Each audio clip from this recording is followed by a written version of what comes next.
ইরানের আকাশে একটি মার্কিন F-15 ফাইটার জেট ভূপাতিত হওয়ার পর থেকেই পাইলটকে খুঁজতে শুরু হয়েছে শ্বাসরুদ্ধকর তল্লাশি। তবে ভূপাতিত বিমানের পাইলটকে উদ্ধার করার পরিবর্তে মেরে ফেলতে চাইছে যুক্তরাষ্ট্র।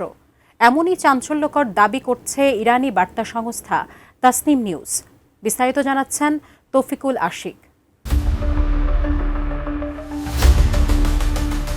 ইরানে আগ্রাসন চালাতে গিয়ে এখন নিজেদের অস্তিত্ব টিকিয়ে রাখার লড়াইও ধরাশায়ী মার্কিন বাহিনী।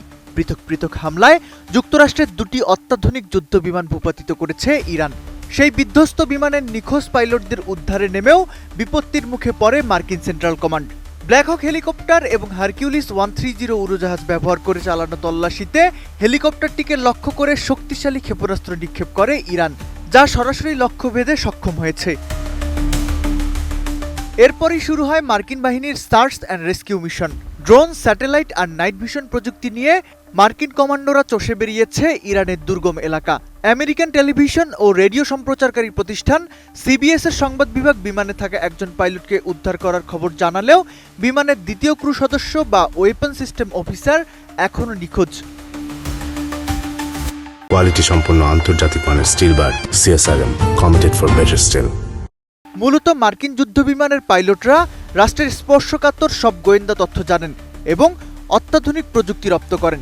যদি একজন মার্কিন পাইলট জীবিত অবস্থায় ইরানের হাতে বন্দী হন, তবে তিনি হয়ে উঠবেন বিশ্ব রাজনীতিতে দর কষাকষির সবচাইতে বড় হাতিয়ার। তার মাধ্যমে অপপ্রচার চালানো বা গোপন সামরিক তথ্য ফাঁস হওয়ার ঝুঁকি এড়াতেই মরিয়া হয়ে উঠেছে ওয়াশিংটন। ইরানের আধা সরকারি বার্তা সংস্থা তাসনিম নিউজের দাবি, নিখোঁজ পাইলটকে উদ্ধারে ব্যর্থ হয়ে এখন তাকে বোমা মেরে হত্যার চেষ্টা করছে যুক্তরাষ্ট্র। ওয়াশিংটন আশঙ্কা করছে ওই পাইলট ইরানি বাহিনীর হাতে ধরা পড়লে যুক্তরাষ্ট্র এক চরম আন্তর্জাতিক কেলেঙ্কারির মুখে পড়বে। সেই বিপদ এড়াতেই ইরানের বেশ কিছু এলাকায় মার্কিন যুদ্ধবিমান থেকে বোমা বর্ষণ করা হয়েছে।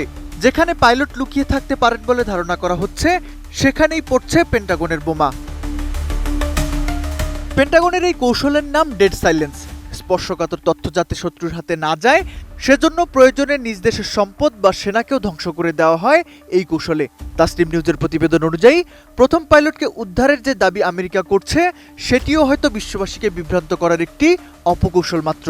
এমনকি বিধ্বস্ত বিমানের রাডার বা গোপন অস্ত্র যাতে ইরানের ইঞ্জিনিয়াররা ফরেনসিক বিশ্লেষণ করতে না পারে, সেজন্য ধ্বংসাবশেষের ওপরও বিমান হামলা চালানো হচ্ছে।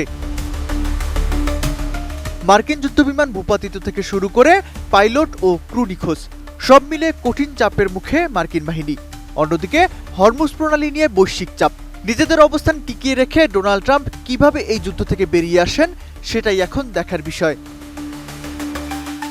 Taufiqul Ashik, ATN news.